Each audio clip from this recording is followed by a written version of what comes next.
अंधे के हाथ बटेर लग जाए तो वो शिकारी नहीं बन जाता गेंडा स्वामी। जिसे तुम प्रोफेसर खुराना समझे बैठे हो वो दरअसल तुम्हारा अपना ही एजेंट है, जो फ्रांस से प्रोफेसर खुराना का साई की तरह पीछा करता आ रहा है, समझे? प्रोफेसर तो वहां पहुंच चुके जहां उन्हें जाना था। मुझे माफ कर देना प्रलयनाथ जी, मैं प्रोफेसर खुराना नहीं, आप ही का एजेंट हूं।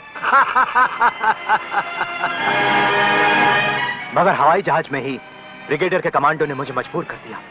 प्रोफेसर ने गन पॉइंट पर मुझे जीवन लाल तक पहुंचाया। मैंने वहां भी कहना चाहा, लेकिन इन्होंने बम वाला हार मेरे गले में डाल दिया। मैं कुछ कहता तो वहीं जान से मारा जाता।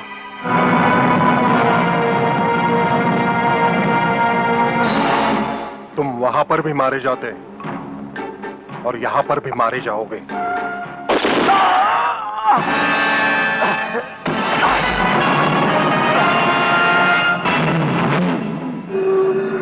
मैंने विदेशी एजेंट को तो सजा दे दी है ब्रिगेडियर, मगर प्रलयनाथ से ये दुश्मनी तुम्हें बहुत भारी पड़ेगी। जो भारी ना हो वो दुश्मनी ही क्या प्रलयनाथ। तो एक बात मेरी भी अपने कान में अच्छी तरह उतार लो ब्रिगेडियर।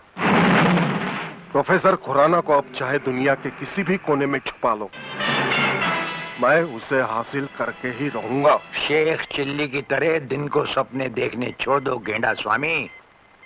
हम आंखों से सुरमा नहीं चुराते, हम आंखें ही चुरा लेते हैं ताकि सुरमा लगाने की नौबत ही ना आए, और फिर तुम्हारा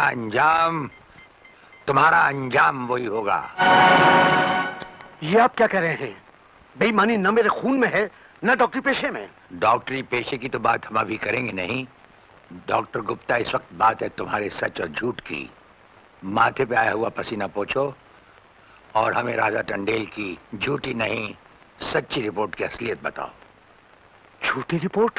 हाँ, जो रिश्वत लेकर तुमने बनाई और एक मामूली सी प्रेगनेंसी को एक खौफनाक रेप का केस बनाकर संजय उसके दोनों साथियों को हवालात में पहुंचा दिया। ये सब झूठ है, आपको किसी ने गलत बताया है। चिल्लाने से झूठ नहीं छुपता डॉक्टर गुप्ता। हमें पहचानो, हमें ब्रिगेडियर सूर्यदेव सिंह कहा जाता है।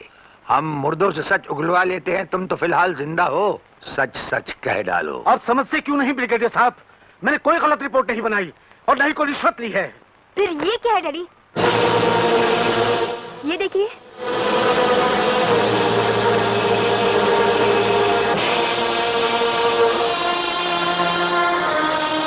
ये रुपए आपके कबड़ में थे डैडी।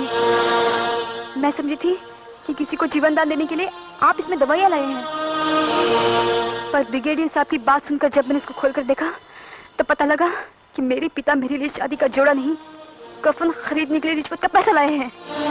संध्या। हाँ डैडी, जिस संजय चौहान को आपने सलाखों के पीछे पहुंचाया, मैं उसी से प्यार करती हूँ। अगर संजय को कुछ हो गया तो मैं जिंदा नहीं रहूंगी, मैं मर जाऊंगी। देखा डॉक्टर, हराम के पैसे का रंग। जिस पैसे से तुम अपनी बेटी की शादी बड़ी धूमधाम से करना चाहते थे, वही पैसा अब उसी बेटी का सुहाग छीन सकता है। अब भी वक्त है डॉक्टर, सब कुछ सच सच कह दो।